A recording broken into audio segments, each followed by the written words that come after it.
Hello guys, how are you? I'm Hardeep Singh. Welcome back to your own YouTube channel. IELTS updates and recent exams. For more updates related to recent IELTS exam writing test topics, listening, reading, practice test, and speaking, you got guesswork. Please, guys, participate in everyday listening and reading practice test to achieve your desired band score in your actual IELTS exam. Please hit the like and subscribe button. Press the bell icon for the upcoming notifications. Don't forget like, subscribe and share my YouTube channel and my Facebook page, IELTS updates and recent exams. Part 1. Now listen carefully and answer questions 1 to 5.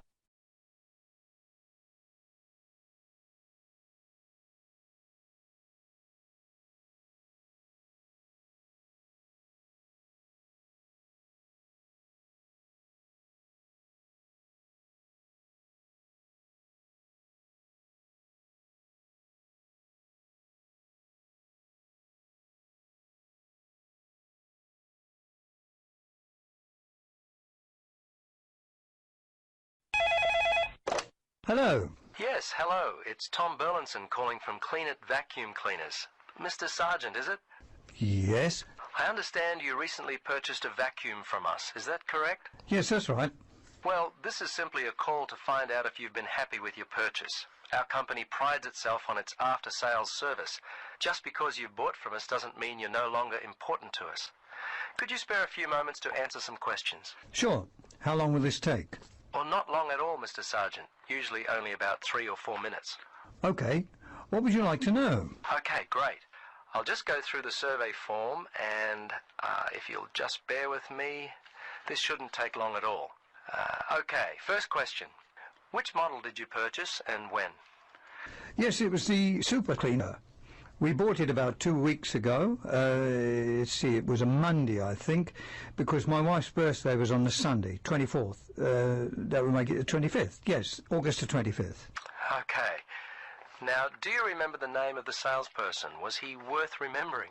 Yes, his name was Jim. My wife and I were very impressed with him. He was a great source of information, very helpful. Great. I'll make sure that your kind words about Jim are passed on to him. Okay, now let's see. Yes. Have you purchased any other products from us this year? Oh, let's see. Of course, we bought the super cleaner. I think that's all. Well, we bought some vacuum bags with it as well. I think Daisy bought some carpet cleaner from your store back in February. That's about all, I think. I have to ask my wife about that one. She's not here at the moment. No, that's okay. Your answer will do fine. We don't have to be too picky. Okay, so how much money would you say you've spent, all told, in the store? Just an approximate amount will do fine. Wow, that's a difficult question. I don't really know. The vacuum was £150. The other stuff, I'd say around £15, I suppose. The total was around £165. But I couldn't be totally sure. It may be a bit more than that. That's fine. That's fine. Now, the next thing on my list is how would you rate the quality of the products you purchased? Good, actually. Very good. So far, we've not had any problems with the products from Clean It. Service and value have been very good. So I guess you have a loyal customer. Oh, wonderful. I'm really pleased that your experience with our company has been a positive one. Tell me, do you purchase any other items of cleaning equipment? If so, from whom? I'm very fussy about the interior of my car, you know. The seats and carpets, I found a product from Easy Clean which works well on the carpets, and an air freshener from Mr. Tidy that really smells good. Apart from that, I couldn't say for sure. I think my wife buys floor cleaner from Johnson Brothers. Before you listen to the rest of the conversation, you have some time to look at questions 6 to 10.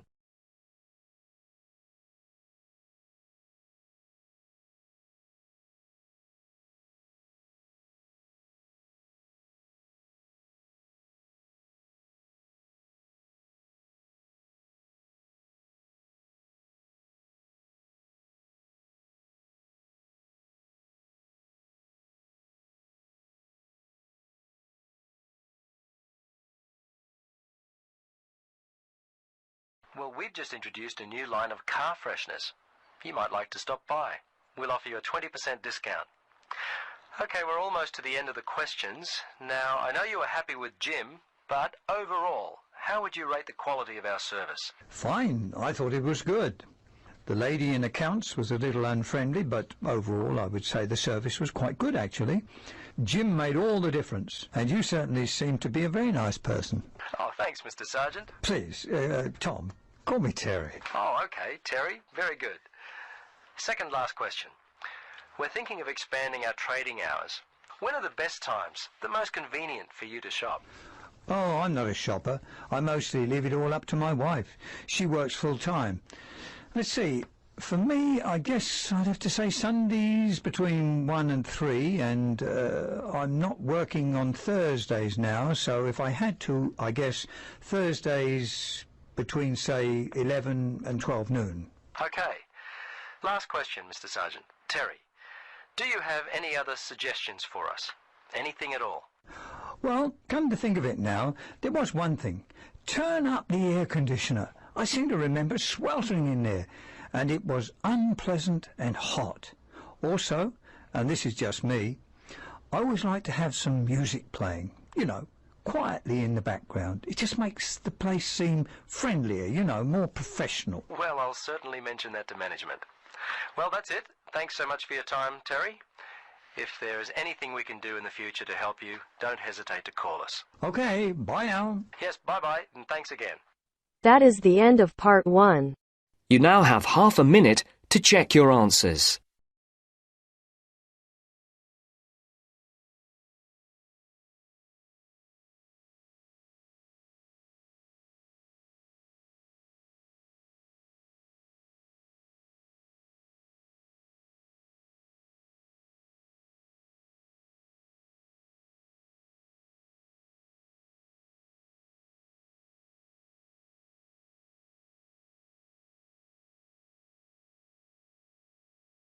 Now turns to part 2. You're going to hear a talk by a tour guide about the local history of Harbour Town. First, you have some time to look at questions 11 to 15.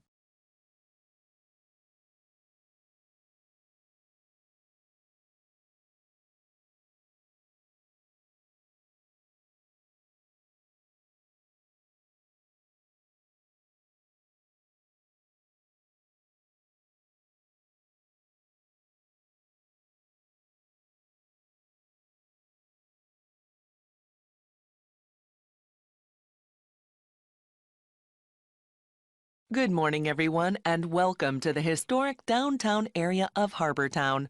I'm going to give a presentation on the history of the area before I let you all go. There's great weather today, so I'll try to keep this short. So, from this room, you can see most all of the historic area. This intersection is where the city was first founded, about 350 years ago. The San Gabriel River is wide and deep, and it was an excellent waterway for the movement of goods. Harbour Town used to produce lots of beef and oranges. Before the city grew, there was lots of open land for grazing and planting fruit trees. They traded these products with other towns and cities.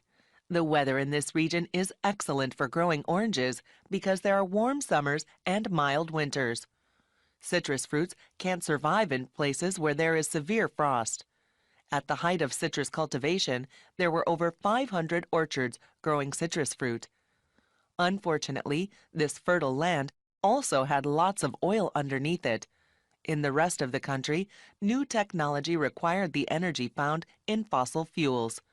After the first oil wells were tapped, agriculture gradually gave way to industry. The farms, orchards, and ranches that surrounded the town were replaced by new factories, cities, and roads. There is very little agriculture in the region these days, and certainly no cattle. The oil eventually ran out, of course, but other industries such as aerospace and entertainment were established. Well, that's a brief history of Harbour Town. You can use one of the computer terminals available in the main office if you want more information. Before you hear the rest of the talk, you have some time to look at questions 16 to 20.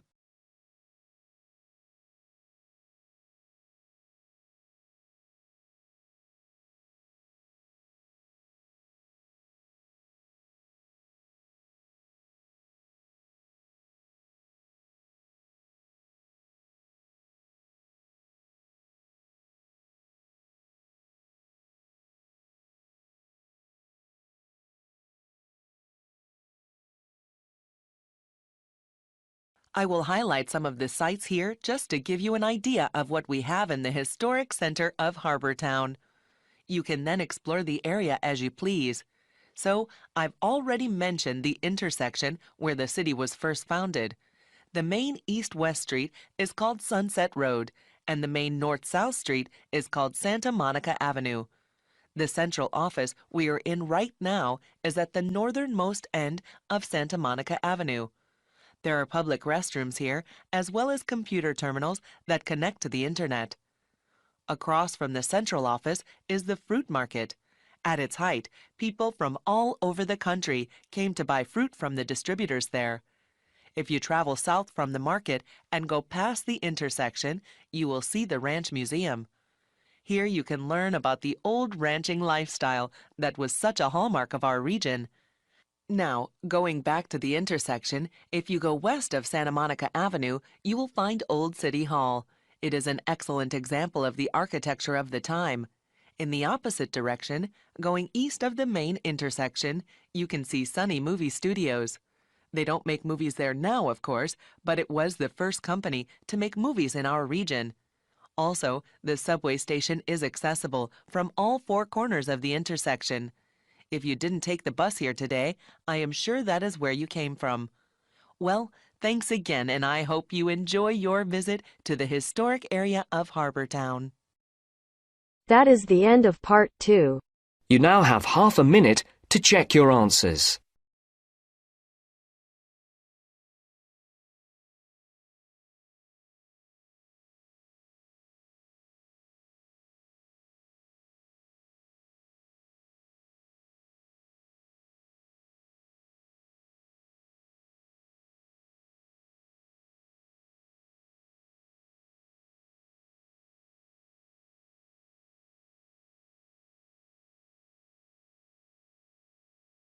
Now turns to part 3.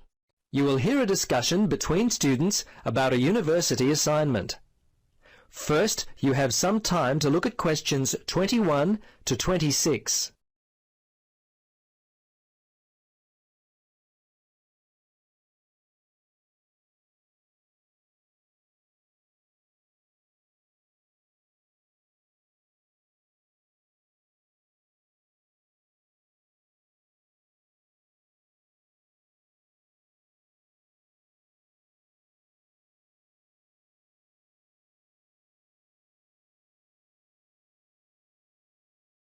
Well, as you know, we have to plan and conduct a survey. How should we organise this? Well, I think we should divide up the task and then assign them to people who want to do them. I think that's a good idea. I don't want to talk to people. Seriously, if we divide up the tasks, no one will feel as though they're doing all the work. Even distribution, it's fair. I've done it this way before, and it's always worked out quite well. Yes, I agree, but what if some tasks are longer than others? Then it doesn't seem fair. Well, then we have to make sure we divide the tasks up according to time estimates. Some tasks may take longer, for example, the interview stage, and others shorter, like perhaps the layout of the survey form. Okay then, Carol. That sounds like a great idea. I seem to recall reading somewhere in our lecture notes that dividing up tasks was highly recommended for group work, so I feel good about what we're doing. Okay then, what are the tasks and who wants to do them? Well, at the moment, I'm studying layout and design, so if nobody has any objections, I'd like to work out the design of the survey. I'll have this finished by mid-March, the 23rd to be exact. I've got other assignments to do around that time. That's fine with me. I hate design and layout. What about organising the questions? Someone's going to have to do this. Could I? I promise to be all finished by mid-March. What do you think, Carol? Yes, that all sounds good. I guess someone's going to have to do the questioning. Why don't I conduct the survey? The assignment is due on April the 3rd, so I will have the survey completed by late March, just in time for the oral report. Before you hear the rest of the conversation, you have some time to look at questions 27 to 30.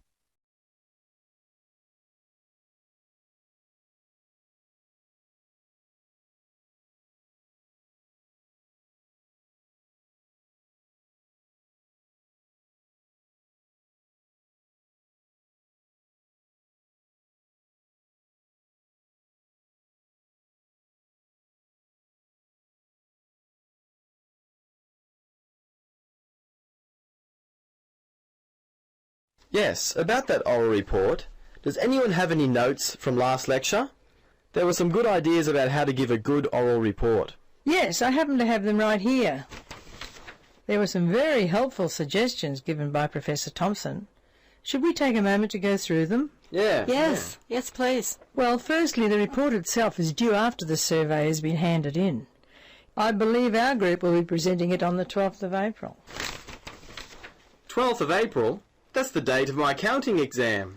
Anyway, Professor Thompson said we mustn't speak longer than 20 minutes, or less than 15. He said when it comes to assigning grades, he will be looking for speakers to maintain eye contact with the audience. In other words, don't just stand up and read the presentation.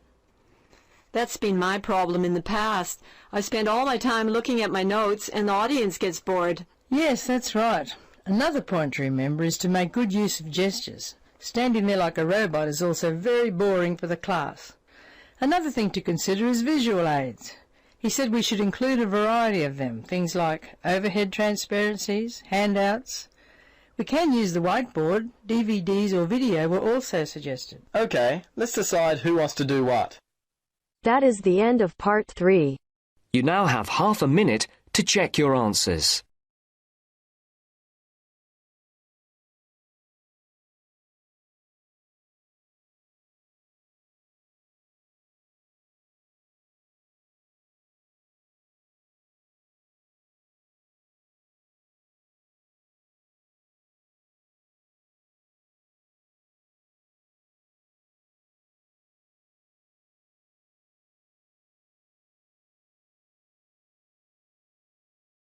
Now turns to part 4. You will hear a talk by a university lecturer about the Aboriginal language of Australia. First, you have some time to look at questions 31 to 40.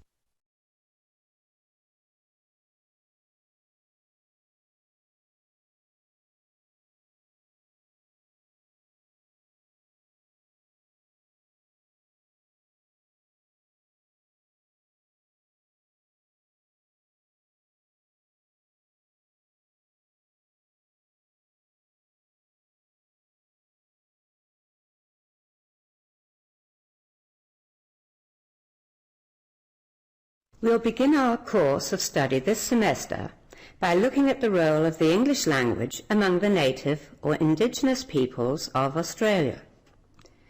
Aboriginal English, as it is often referred to, was described by one linguist as the first and most significant dialect of Australian English. Over the years, there has been much research in the continent of Australia concerning the use and types of Aboriginal English. Some linguists have suggested that there were literally hundreds of languages spoken by the indigenous or Aboriginal people.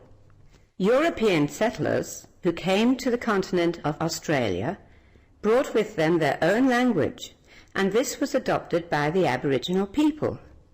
As a result, many of the languages used by the Aboriginals died off.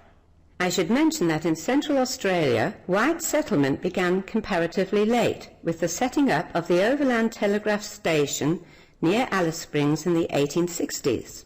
For the Aboriginal people of Central Australia, the coming of the white man to the area had a negative impact upon their culture and language. However, despite their domination, a number of Central Aboriginal language groups managed to survive quite well. Today, the two main language groups in the area are Warlpiri and Arrernte, also known as Arunta. These dialects are spoken only in remote areas of the continent.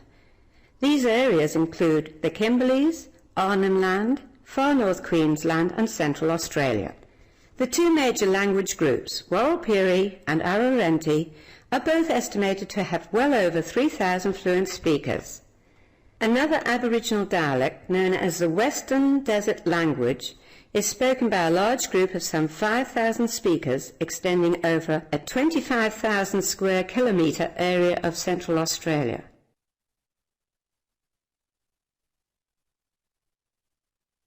So just how many languages were in use by these people?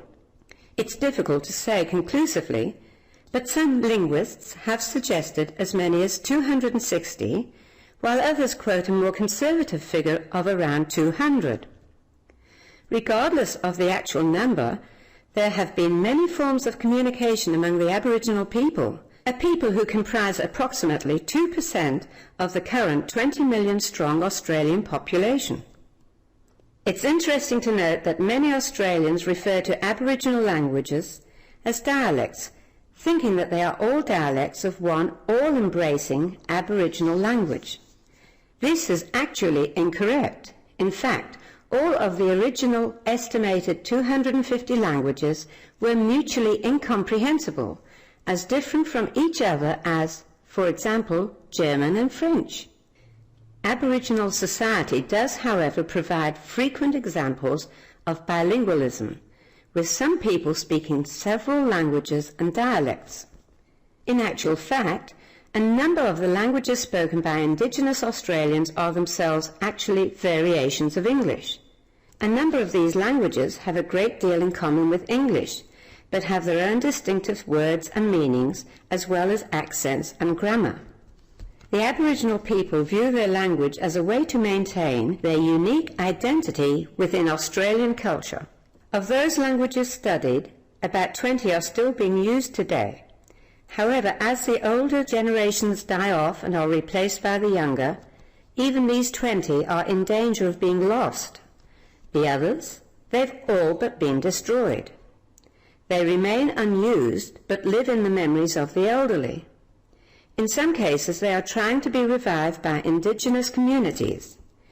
In order to do so, the youth must learn to take a greater interest in their cultural heritage, or knowledge of these languages will go to the graves with those who knew them.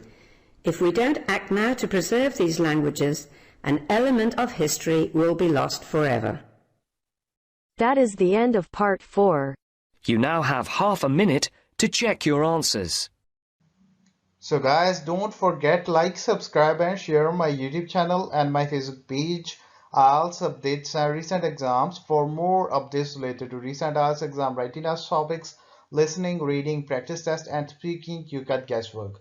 Please guys, participate in everyday new IELTS listening and reading practice tests to achieve your desired band score in your actual IELTS exam. For more IELTS material, visit my official website www.ieltsupdatesandrecentexams.com. The link is given below in the description. If you need PDF files of latest IELTS material, then please join my Telegram channel. So guys, please write your score below the comment section. Again, thanks for listening. God bless you all guys. Stay tuned, stay safe.